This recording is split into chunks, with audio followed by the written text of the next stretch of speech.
Hello साथियों, आपको हम क्लास 9 पढ़ाएंगे यूपी पीजीटी ज्योग्राफी जो 9 मई को होने वाला है। उसमें हम पढ़ाएंगे चट्टानें। पहली क्लास में हमने कुछ चट्टानें तो पढ़ाई थी, अग्नि चट्टान, और आप आपको पढ़ाएंगे अवसादी या परतदार चट्टानें। अवसादी पर या परतदार चट्टानें क्या होती हैं? जो जमीन के अंदर दबी हुई चीजें हैं पहले से, वो अवसादी चट्टानें कहलाती हैं। इसमें कौन कौन से, जो हमने इंपॉर्टेंट सवाल लिखे हैं पॉइंट टू पॉइंट जो एग्जाम में आने वाले हैं। अवसादी या परतदार चट्टानें कौन कौन सी होती हैं? बालू का पत्थर। बालू का पत्थर जो है उदाहरण है। सवाल आता है अवसादी चट्टानों का छाटिए, कौन सा अवसादी चट्टान है। तो अगर आपको ये अवसादी चट्टानें, अग्नि चट्टानें याद है तो आप छाट देंगे। तो हमने वही सवाल लिखे हैं जो एग्जाम में आते हैं। अवसादी परतदार चट्टान क्या है? बालू का पत्थर। ये बालू का जो पत्थर होता है ये अवसाद की चट्टानों से ही बनता है। कांगलेमरेट, चीका, जो खरिया मिट्टी है उसे कहते हैं चीका, सिल्ट, लोयस और डोलेमाइट, ये क्या है? अवसादी चट्टानों का उदाहरण है। उसमें जिप्सम भी आएगा, शैल लवण, चाक, चूना, पत्थर, मिट्टी, पिट, लिग्नामाइट, बिटुमिनस कोयला आदि। ये सब क्या है? अवसादी चट्टानों के उदाहरण है। अवसादी चट्टानें, इन्हें गोंड चट्टान भी कहते हैं। अवसादी चट्टानों क्या कहते हैं? गोंड चट्टान या सेकेंडरी चट्टान। और अग्नि चट्टान क्या कहते थे? प्राइमरी चट्टान। तो अवसादी चट्टानों को गोंड या सेकेंडरी शैल भी कहते हैं। ये याद कर लेना। अवसादी चट्टानों में क्या क्या आता है? बालू का पत्थर, कांगलेमरेट, चीका, सिल्ट, लोयस, डोलेमाइट, शैल, जिप्सम, चाक, पिट, लिग्नामाइट, बिटुमिन्स, ये सब उदाहरण अवसादी चट्टानों में। अब थोड़ी सी इनकी विशेषता देख लें अवसादी चट्टानों की। भूपटल के ऊपर, ऊपरी सतह पर, भूपटल की ऊपरी सतह पर 75% अवसादी चट्टानें हैं। जो भूपटल है हमारा, उसकी ऊपरी सतह पर 75% अवसादी शैलें हैं और 25% अग्नि। भूपटल की ऊपरी सतह पर 75% अवसादी और 25% भाग अग्नि चट्टानों का है, और बाकी रूपांतरित चट्टानें हैं। ठीक, 75% में हो गया अवसादी, 25% भाग अग्नि एवं रूपांतरित चट्टानों का है। इन अवसादी चट्टानों की विशेषताएं क्या क्या हैं? अग्नि चट्टानों की विशेषता बताई थी। ये भी सवाल आता है कि अवसादी चट्टानें की विशेषता, इनमें परतें पाई जाती हैं। परतें, ये परत के रूप में मिलती है, और अग्नि चट्टान में परतें नहीं पाई जाती थी। ये एक नंबर एक विशेषता। ये कई बार सवाल आया है, अवसादी चट्टानों में परतें पाई जाती है नहीं पाई जाती। तो अवसादी चट्टानों परतें पाई जाती है, अग्नि चट्टानों परतें नहीं पाई जाती। दूसरा इसकी विशेषता, अवसादी चट्टानों में रवे नहीं पाए जाते और उधर अग्नि चट्टानों में रवे पाए जाते थे। तो ये इसकी विशेषता। कई बार सवाल आया, क्या अवसादी चट्टानों में रवे पाए जाते हैं? तो अगर आपको याद है, अवसादी चट्टानों में रवे नहीं पाए जाते, अग्नि चट्टानों में रवे पाए जाते हैं। तीसरा विशेषता है, ये संरंधित होती है। संरंधित का मतलब इनमें जो है पानी धीरे धीरे नीचे चला जाता है। एक चीज इसमें अपवाद है, और अग्नि चट्टानें संरंधित नहीं होती, उनमें जो है नीचे पानी नहीं जाता, वो ठोस बहुत। अग्नि चट्टानें जो ठोस होती है, ये परतदार होती हैं, इनमें रवे नहीं पाए जाते, ये संरंधित होती है, यानी कि पानी धीरे धीरे नीचे चला जाता है। लेकिन इसकी एक इसमें विशेषता ये है, चीका मिट्टी, जो चीका मिट्टी है वो उसमें जल नीचे नहीं जाता, ये अपवाद है। चीका मिट्टी किसका उदाहरण है तो अवसादी चट्टानों को, लेकिन चीका मिट्टी के अंदर संरंधित नहीं होती, यानी चीका मिट्टी संरंधित नहीं होती, ये अपवाद है, इसे नोट कर लो। ठीक है, बाकी ये संरंधित होती है सारी चट्टानें। कहीं कहीं सवाल आ जाता, चीका मिट्टी जो अवसादी चट्टान है, क्या इसके अंदर ये संरंधित है या नहीं? तो चीका मिट्टी जहां भी पाई जाएगी वो संरंधित नहीं होती, बाकी सब संरंधित है। संरंधित मतलब पानी धीरे धीरे अंदर नीचे चला जाता है। ठीक, अब आएंगे जैविक तत्वों से निर्मित शैलें। जैविक तत्वों से कौन कौन सी सैलें बनती है? जो जैविक तत्व हमारे, उनसे क्या क्या बनता? या चूना प्रधान, जो चूने के से मिली हुई होती हैं, जैविक तत्व या चूने से मिली हुई सैलें कौन कौन से? डोलोमाइट। ये सवाल आता खड़िया मिट्टी। सवाल कैसा आएगा?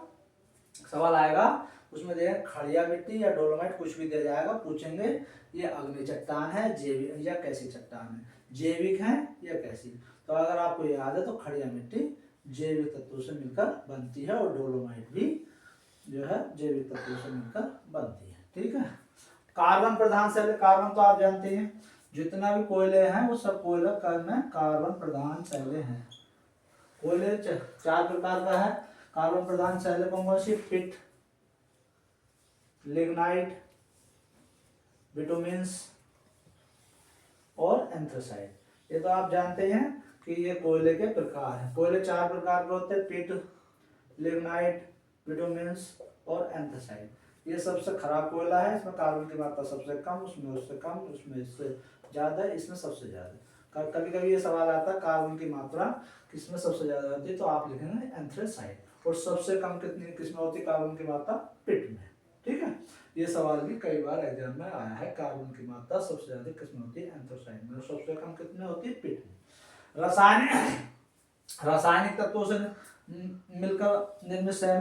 रासायनिक तत्व यानी कि जब चट्टानों में रसायन क्रिया होती है तो कौन सी चट्टान बनती है? रासायनिक क्रिया कैसे होती है? इनमें भी रासायनिक क्रिया है, सैलों में भी रासायनिक क्रिया होती है। तो उनसे क्या बनता है? जिप्सम।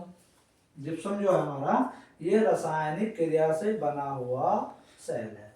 सैल लवण, चूना पत्थर और डोलेमाइट, ये सब क्या है? ये रासायनिक क्रिया से बनी हुई सैल है। तो सवाल कैसे पूछेगा?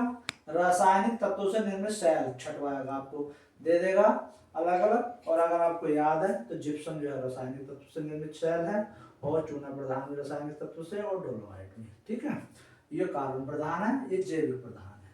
तो इनमें से सवाल बनता है इस टाइप से। आगे देखिए, आगे हमने आएगा 3 प्रकार की सैलें बताई थी, अग्नेय, अपसादी और तीसरी है रूपांतरित चट्टानें। रूपांतरित चट्टानें कौन सी होती हैं? अग्नेय या अपसादी चट्टानों में दबाव, जो अग्नेय चट्टान है पहले पढ़ाई थी, और अपसादी चट्टान, उनमें दबाव और तापमान तथा रासायनिक क्रिया द्वारा परिवर्तन होने से बनती है। यानी रूपांतरित चट्टान कैसे बनती है? रूपांतरित चट्टान कोई अलग से नहीं है, वो अपसादी और अग्नेय चट्टानों में दबाव और तापमान और रासायनिक क्रिया होने के बाद जो चट्टान बनती है उसे कहते हैं रूपांतरित चट्टान। अब सवाल कैसा आएगा? सवाल आएगा कि कौन सी चट्टान से क्या बनता है, किसके रूपांतर से क्या बनता है। तो मौलिक चट्टानें तो ये हैं, इधर लिखी हुई है, और रूपांतर, इनके द्वारा रूपांतर चट्टानें इधर लिखी हुई है। यानी कि जैसे ये मौलिक चट्टान है, कांग्लोमेरेट क्या है? चट्टान का नाम है। अगर इसका रूपांतर होगा तो क्या बनेगा? कांग्लोमेरेट शिस्ट। तो सवाल में आएगा, सवाल कैसा आएगा कि कांग्लोमेरेट का रूपांतरण चट्टान का नाम बताओ। कांग्लोमेरेट चट्टान का रूपांतरण, तो ये हमें लिखना है कांग्लोमेरेट का रूपांतर किससे होगा? कांग्लोमेरेट शिस्ट से। ठीक है, नोट कर लो। बालू का पत्थर, बहुत बार सवाल आया, बालू का पत्थर का रूपांतर से कौन सी चट्टान बनती है? तो हम लिखेंगे क्वार्टेजाइट। ये कई बार सवाल आया, हर एग्जाम में बार बार रिपीट होता है। बालू का पत्थर के रूपांतर से कौन सी चट्टान बनती है? तो क्या बनता है? क्वार्टेजाइट। और शिस्ट, और क्या बनता है? शिस्ट। ठीक है, याद करने से ही होगा, ये बगैर याद करने। सैल से क्या बनेगा? स्लेट और माइका शिस्ट। सवाल कैसा आएगा? उसमें सवाल अब आएगा स्लेट का रूपांतरण क्या है। अगर आपको याद है स्लेट या माइका शिस्ट रूपांतर है। प्लेट का क्या है रूपांतर होता? प्लेट का रूपांतर होता फाइलाइट। प्लेट का रूपांतर फाइलाइट। चूना पत्थर, आप जानते हैं चूने पत्थर जो संगमर हमारा होता है वो चूने पत्थर का रूपांतर है रासायनिक क्रिया से। उधर भी बताया मैंने, रासायनिक क्रिया होती है और चूने पत्थर क्या बन जाता है? चूने पत्थर से संगमरमर का रूपांतर हो जाता है। ठीक है। कोयले से क्या क्या बनता है? कोयले जैसा कहते हैं कोयले की खान में ही हीरा पाया जाता है, तो कोयले से हीरा, हीरे में रूपांतर होता है और ग्रेफाइट में रूपांतर होता है। ये सवाल बहुत आया है, कोयले का रूपांतर कब बताओ, तो कोयले से हीरा और ग्रेफाइट। अवरक, अवरक का रूपांतर से क्या होता है, अवरक के रूपांतर से बनेगा शिष्ट। अवरक के रूपांतर से, ये भी सवाल आया है, अवरक के रूपांतर से बनेगा शिष्ट। और लिग्नाइट, लिग्नाइट के रूपांतर से देखो यार, तो कोयले का प्रकार था, लिग्नाइट से क्या बनता है, बिटुमिनस कोयला बनता है इसके रूपांतर से, और एंथ्रेसाइट भी इसके रूपांतर से ही बनता है लिग्नाइट के। ये तो हो गए रूपांतरित चट्टानें, यानी कि मौलिक चट्टान और इसका मौलिक चट्टान का रूपांतर किसमें होता है। कांग्लोमेरेट का कांग्लोमेरेट शिस्ट, बालू का पत्थर का क्वार्टेजाइट शिस्ट, सेल का स्लेट माइका शिस्ट, प्लेट का फाइलाइट, चूना पत्थर का संगमरमर, और कोयले का ग्रेफाइट और हीरा में रूपांतर हो जाता है। अवरक का शिस्ट में और लिग्नाइट का बिटुमेंस और एंथ्रेसाइट में। ये याद करना, सवाल यहाँ से ही बनेगा, 100% जो सवाल बनेगा तो यहाँ से ही बनेगा। इनका रूपांतर कैसे होता है। अब ये तो था मौलिक चट्टान, अब अग्नि चट्टानों का भी रूपांतरण होता है। अग्नि चट्टानों का रूपांतरण, तो अग्नि जो चट्टान, अग्नि चट्टान कौन सी है, ग्रेनाइट। ग्रेनाइट क्या है, ये अग्नि चट्टान है। तो अग्नि चट्टान का जो रूपांतरण होगा तो किसका होगा, ग्रेनाइट में। ये सवाल कम से कम हर पेपर में कहीं जहां भी आएगा छुएगा तो इसे आता है। ग्रेनाइट का किसमें रूपांतर होता है, ग्रेनाइट या तो ये निस ज्यादातर देता है एग्जाम में, ग्रेनाइट का निस में परिवर्तन है, ऑप्शन में मिलेगा निस या ग्रेनाइट शिस्ट।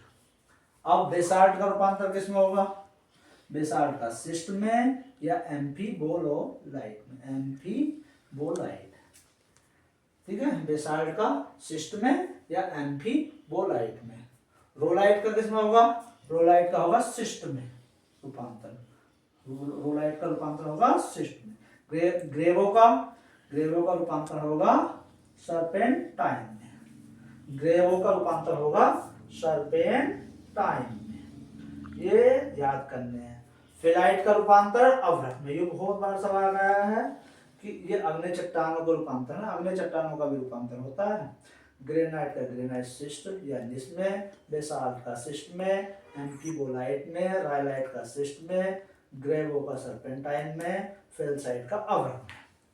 ठीक है, ये हो गया अग्नि चट्टानों का रूपांतर। अब रूपांतरित चट्टानों का भी रूपांतरण होता है, ये भी सवाल आता है। अब ये तो जो रूपांतरित हो गई उनका भी रूपांतरण होता है। जैसे रूपांतरित चट्टान ये स्लेट, स्लेट का क्या होगा, ये रूपांतरित है लेकिन इसका भी शिस्ट में परिवर्तन हो जाती है अधिक दिनों के बाद, और शिस्ट का फाइलाइट में, शिस्ट का रूपांतर किसमें हो जाता है, फाइलाइट में, यानी कि रूपांतरण का भी रूपांतर। तो हमें इस प्रकार बहुत इंपॉर्टेंट सवाल ये पढ़े, ये एग्जाम में आते हैं और सवाल यहाँ से आएंगे, याद करने पड़ेंगे आपको। नहीं याद करोगे तो नहीं होगा, मैंने बिल्कुल पॉइंट टू पॉइंट आपको पढ़ाया चट्टान में। Thank you.